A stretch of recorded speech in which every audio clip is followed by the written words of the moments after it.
What's up, wrestling fans? Welcome to episode number 192 of Smack Talk, presented by SmarkOutMoment.com. I am Tony Mango, your host of the panel, and we got a stocked panel for this episode. A whole bunch of people joining me on the mic. We've got Stephen Wago. I'm not here. We don't have Stephen Wago. Goddamn. All right, he gets no plugs then. Drew White. I'm gone. All right, this joke sucks. Kaylin Ferris. Dead man wanking. Mike Payton. The inventory on Mike Payton is doing quite well, so still time to get to the store and get your Mike Payton. Yeah, all right. Cool. And Sean Walker.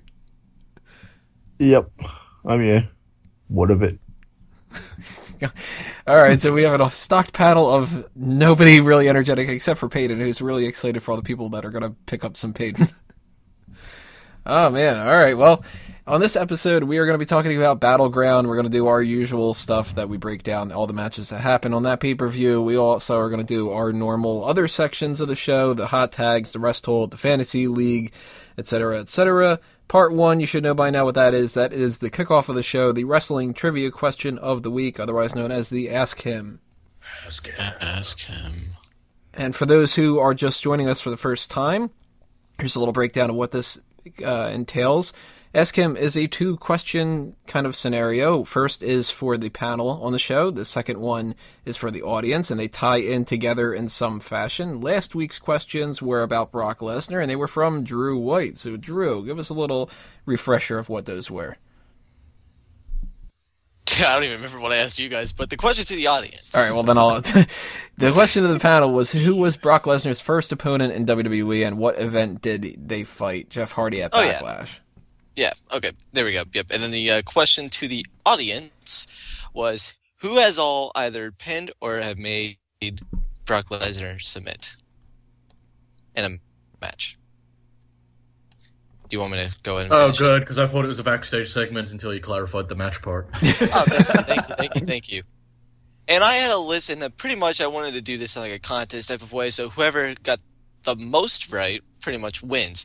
And there's a list of about 10 or so people who have done it, and a couple that other people have mentioned to me. So some people include Spanky, Zach Gowen. Yeah, Zach Gowen has pinned Brock Lesnar. Rob Van Dam, for those of you who don't know.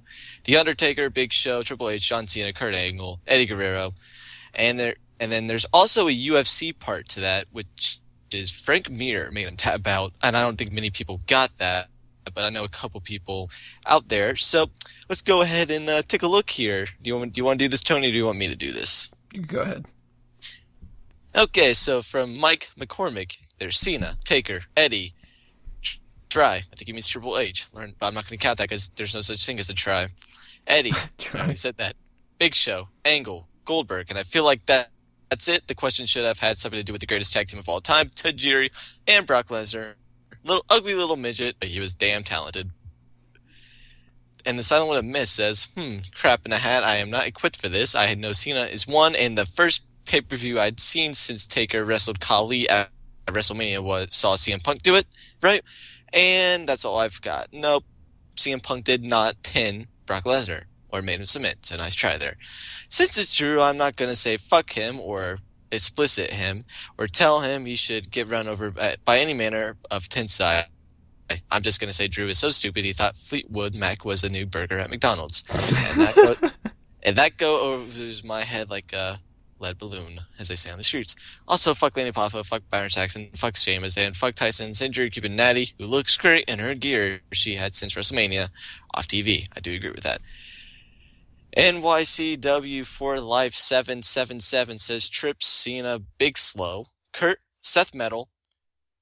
I have no idea who that is, nope. Eddie, which I'm going to go with Guerrero, Goldberg, Benoit, whoever that is, Perfect, alluding to a dark match of sorts, Lord, Sweet, Giant, A-Train, Bernard, Batista, and then 3 guys from the UFC, only counting Frank Mir, because the other 2 made him one by TKO, not pinfall or submission, but Frank Mir did. The Rosa Show says Triple H, John Cena, Goldberg, Kurt Angle, Eddie Guerrero, Big Show, The Undertaker. There are probably much more more than I have, but whatevs. Peter said at WrestleMania 29, Brock lost to Triple H, Cena, Extreme Rules 12, Eddie Guerrero. Oh, Extreme Rules 2012.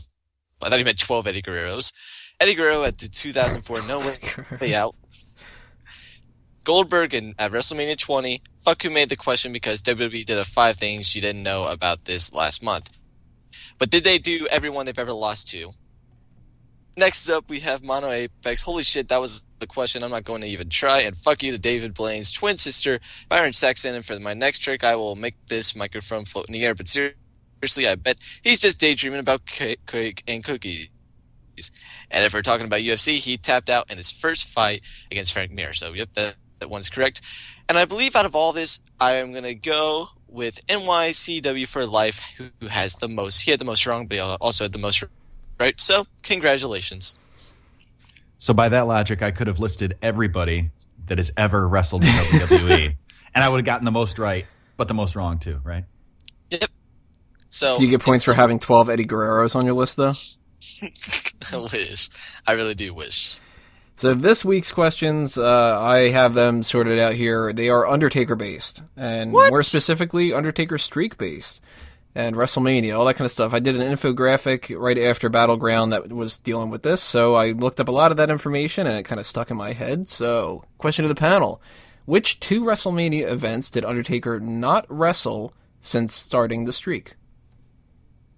16. And I don't know the other one. 12. 16 is one of them, 12 is not. 19. Nope. 11. Nope. No. 1. Nope. 2. All right, we're going to go with 2, 3, 4. 5. Is it 20? I'm going to go. Nope. Oh, 20 is when he returned as the. Yeah, that's when he wrestled Kane. So is it 19 then? 2000. No, 19 he wrestled that awful handicap match, right? 18. WrestleMania 10. You didn't let us guess it. You just said it.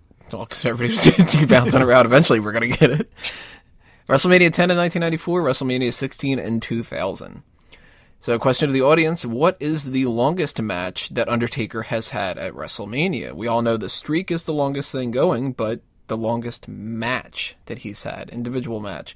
Bonus points if you can name the shortest match, too, because it's really an odd situation. One of them is really, really short, and a lot of them are around the same kind of thing. And I'll give you a little bit of a hint, too. There are 2 matches that are almost exactly the same amount of time. There's a 9-second difference between them. So, if you think you know the answer, or you want to just take a flat-out guess, leave a comment below, send a tweet at SmarkOutMoment with the hashtag AskHim, or leave a comment on the SmarkOutMoment.com page for this episode. Next week, I'll tell you the answers and run down everything that you guys say as well. And we are going to continue on here with the hot tags in part 2. Stay tuned, Smack Talk's coming back.